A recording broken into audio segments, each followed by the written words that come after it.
everyone. My name is Ahmet Ertuğan. I'd like to introduce you today to marketing management. We're going to do our first unit of the module. I hope you're sitting comfortable. Okay, let's look at the objectives of this module first, and then the outcomes, and then I'm going to tell you about your essential reading, and then we'll go through the subjects of today in about 20-25 minutes. Okay, the objectives of the module are to discuss the main task of marketing and marketing management. We're going to try to do the two together. I'm not going to assume that you know marketing already, so I'll introduce you to the concepts of marketing as well as how to manage the function. So therefore you'll need to understand the core concepts of marketing with me. We will try to demonstrate the role of strategic marketing planning in creating profitable growth for the company. You will be able to, the objective is that you know how to do the steps of the strategic marketing planning process. Now, the learning outcomes will be that you'll have a working understanding of marketing strategy and management, and you will be able to design and implement strategic marketing plans. Okay? Right. The essential reading will be Kotler, Philip and Kevin Keller, Marketing Management, Prentice Hall, 2012. It's a Kindle edition. It's an e-book. I think you can obtain that easily from the net. Right. If you're ready, we can now start our Unit 1.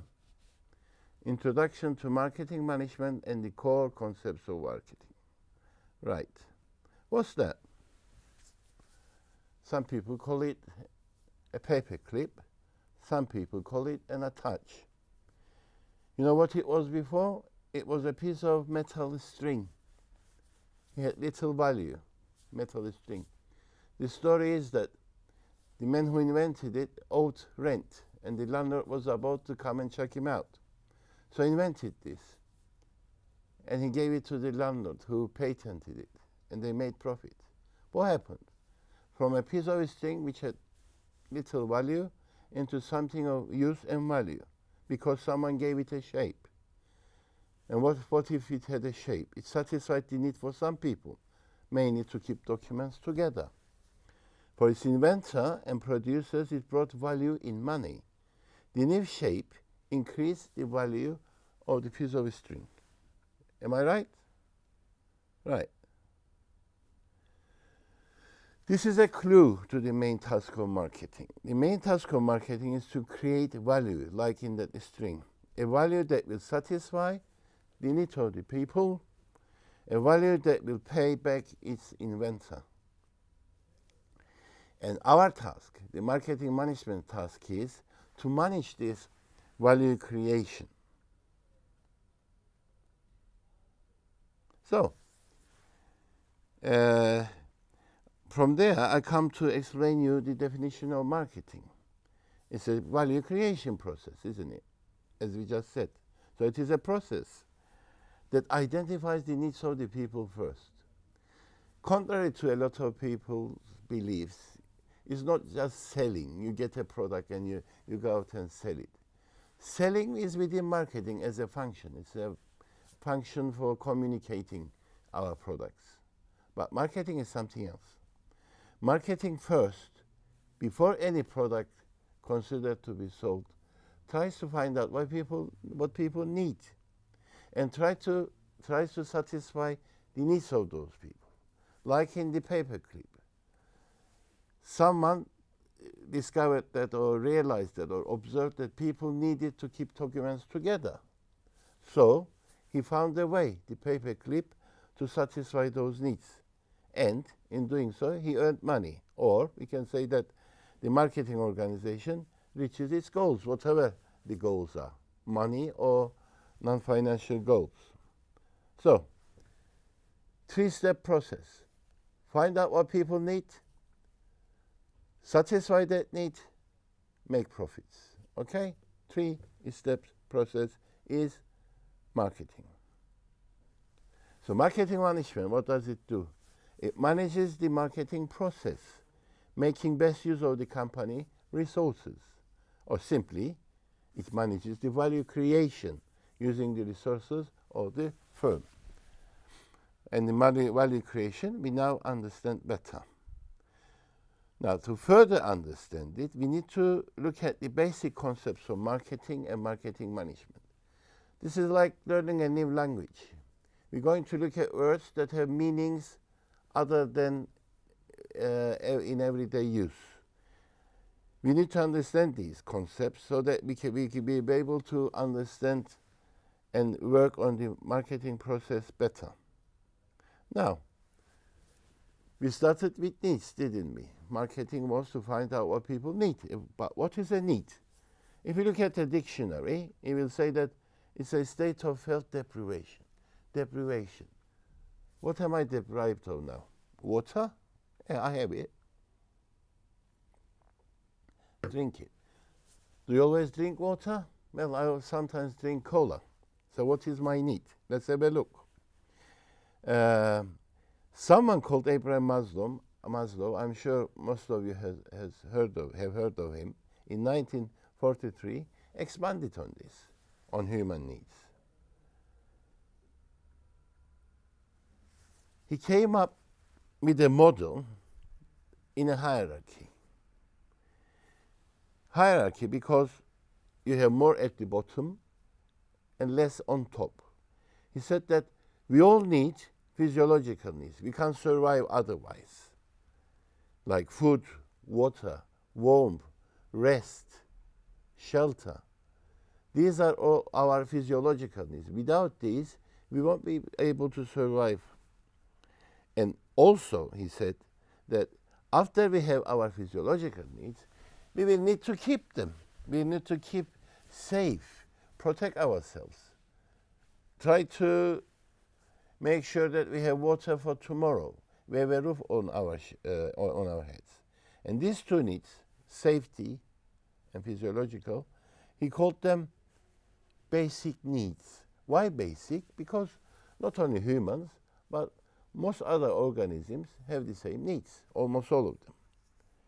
Then another need comes after our physiological and safety needs, Maslow said, which is belongingness and love.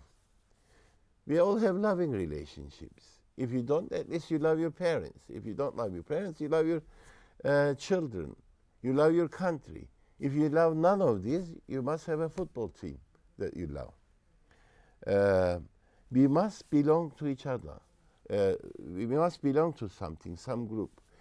As someone said, man is a social animal. We are social animals. We have to link to each other. Once you have all the friends, all the love, Maslow says, people might have a need to prove themselves to themselves and to others as well. He called this esteem needs. It's a need for self-respect and trying to gain respect from others. This is why you drive Porsche cars.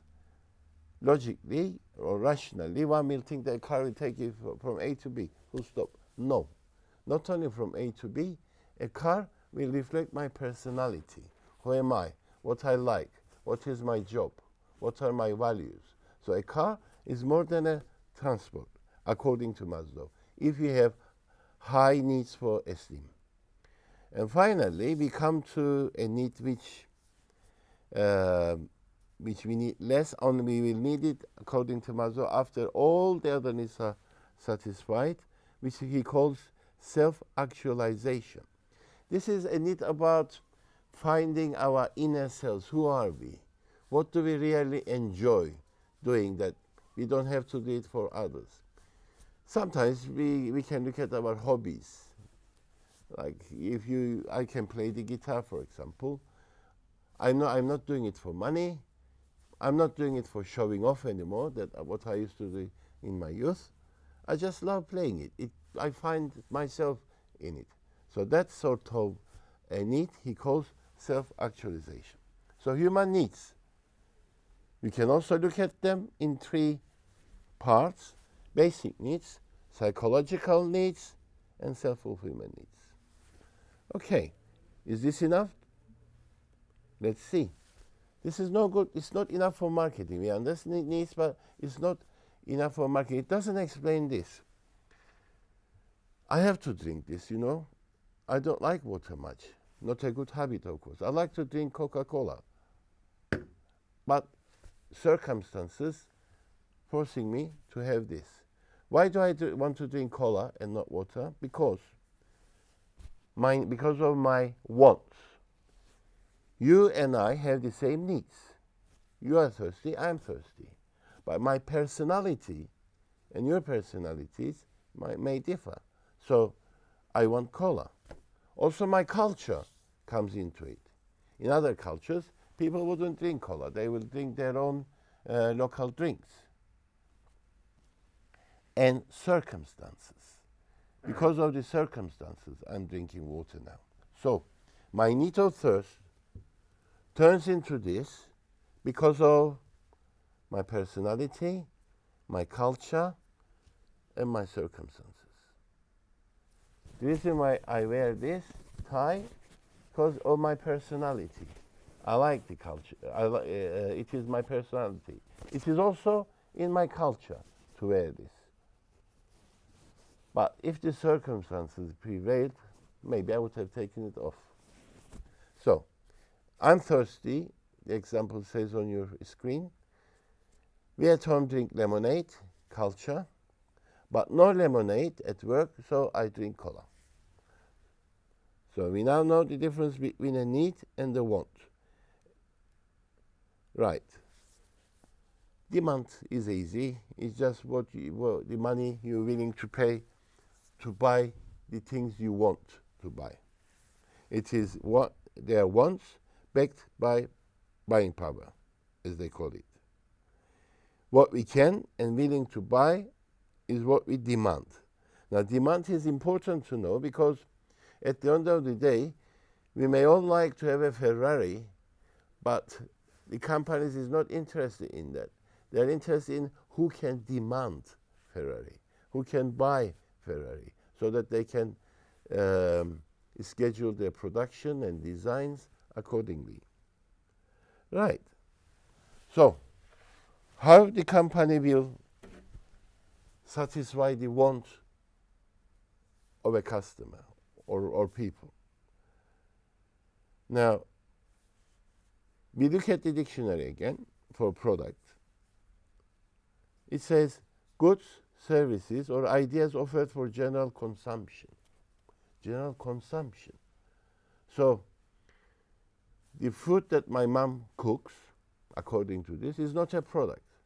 It satisfies my need of hunger, but it's not a product. You know why? Because you can't have it unless you're a guest, or you can't buy it because it's not for sale, this definition says. But I have a better definition. What is a product? Why do companies make products? To sell and make money? Yeah. On which products they will make money? On products that the product will satisfy the needs of people. So a product is a need satisfier. A product is a problem solver. You have a problem, the product will solve it for you. Product is a benefit to the customer. More about this in a minute.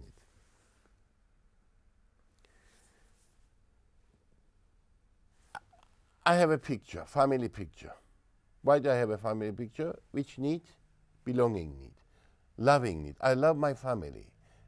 I also have an esteem need. I want to hang it on the wall, so when people come into my house, they see my family and I feel proud of my family. All the family in the picture.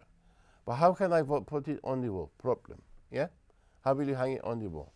Well, products will offer us solutions.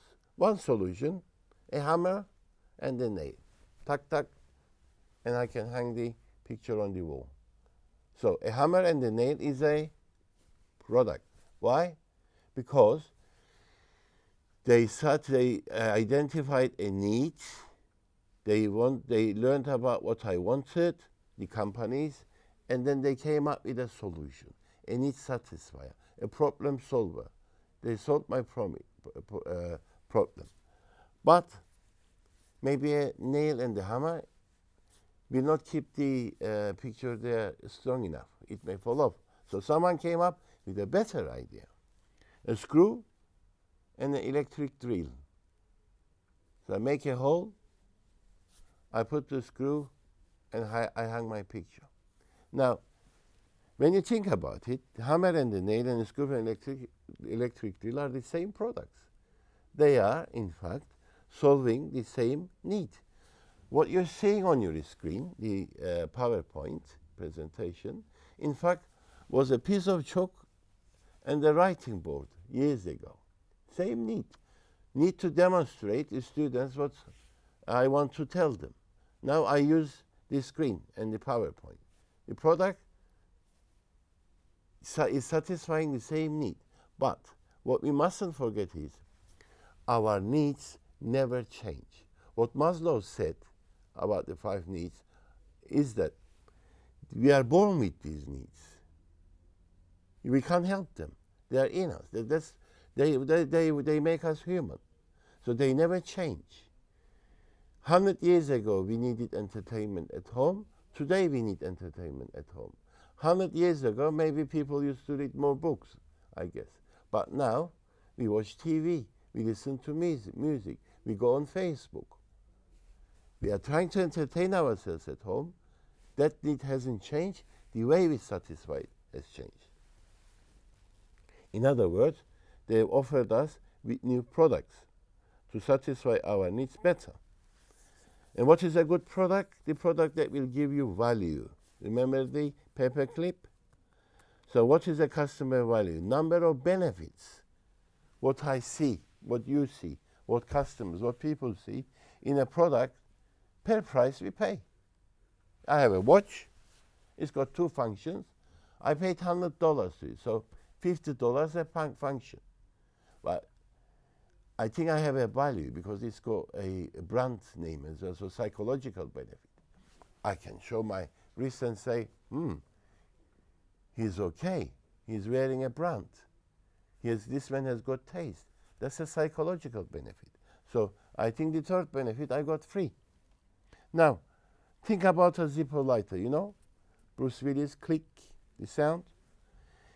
It has a higher value than a plastic lighter. Why is it more expensive, in other words? Is it because it's metal? Is it because it's heavy? I don't think so.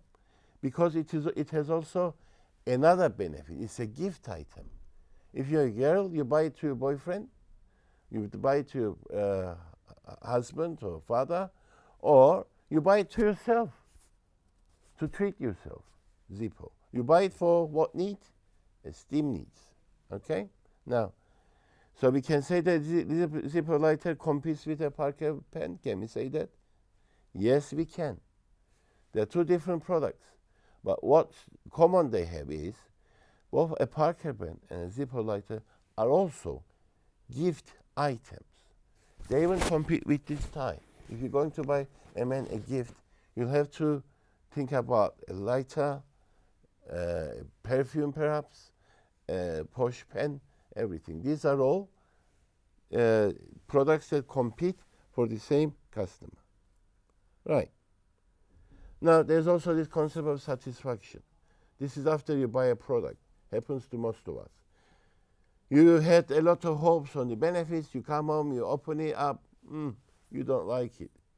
It doesn't keep up to your expectations. That does not give you customer satisfaction. You won't go back and buy the same product again. But if it does, if it satisfies you, if you get all the benefits promised, you'll go and buy that product again. That's what we mean by customer satisfaction. Now, quality. A lot of people don't understand this very well, I think. I ask my students, what's the quality in a laptop? They say durability. I said, do you want a durable laptop that will last you for years? No. Laptops these days, maybe as soon as you buy them, they're obsolete anyway. Maybe you can keep them for a year, but the next year you will need another one. So that is not the quality of a laptop. It might be the quality of your car. You want it to last longer. So quality, I put a definition for you there. You must understand, go back to the definition of product. Every product has benefits. So if your product has got benefits better than competing products in the eyes of the customers, they will say that you have quality. So what do people expect from a laptop? You have to think. Latest technology, high capacity or memory capacity, speed, reliable service, a brand name. If you have all this, better than the competing laptops, then they'll say your laptop has got quality. Right. Now, the most misunderstood word, I'll say, brand. Brand is a simple concept, actually. It's a name. I have a name. What was my name? My name, Ahmed. After this presentation, you'll have some ideas about me, which will get firmer and firmer in the next units that I will present. And then my name will be an image in your head. They'll say, oh, he's a good teacher. Oh, no, he wasn't a good one. Now, brand is the same. Brand is a name we give to a product. And as people, products gives promises, the benefits that you expect all the time. So if you buy a product and it gives your expectations all the time you buy it, it earns a positive brand. It becomes famous. I buy X brand of jeans, and they're always in fashion, they're always modified, they're strong, they're comfortable. So I'm relying on them. I always go to the supermarket because they are a brand. Why they are a brand? Because they always have the better things in the stock at a better price. Okay. Now, a concept that a lot of people confuse because other disciplines try to define what a market is. I'm not going to criticize the other definitions here, but the one we use in marketing is quite simple. The number of people in a given time and place who buy a certain product from different companies. Okay? Let's think of a simple product. That is a uniform product. Say petrol for your car. The size of the petrol market in your country is measurable by the amount of petrol sold, or by the amount of people, number of people who buys petrol, or how much they pay for petrol in a given time, in the place. Okay? So the total number of actual and potential buyers of a product, we say, at a given time and place. Potential means that we know some people can also buy, but they are not ready yet. Another example I wrote there. Number of buyers of milk in your town this year. The size of the market can be expressed in volume, like the number of buyers, and value, how much they paid for that milk. What's the advantage of this definition? It can tell you immediately your company's market share, which can be expressed as your company's sales divided by your company's sales plus sales of the competing companies times 100, which will give you the percentage. So if in a market size of $100,000, you got 20% market share, that means your company is earning $20,000 a year in that market. Conclusion. In this unit, we have briefly looked at marketing management and some basic concepts of marketing. In the next unit, we will talk more on marketing management and strategic concepts this time. But before I say goodbye, I want to leave you with a brain teaser. This is something we discussed today. Think about it until the next meeting. Which core marketing concept or concepts do these pictures explain? There are two pictures there. Can you see them? In one picture is from today, everyone on their mobile telephones looking at something. Another picture, similar location, maybe it's the same location, I think, but they're looking at newspapers. This explains one of the concepts that we have discussed today. I hope you look at it and tease your brains until the next time we meet. Thank you very much for listening to me. Bye.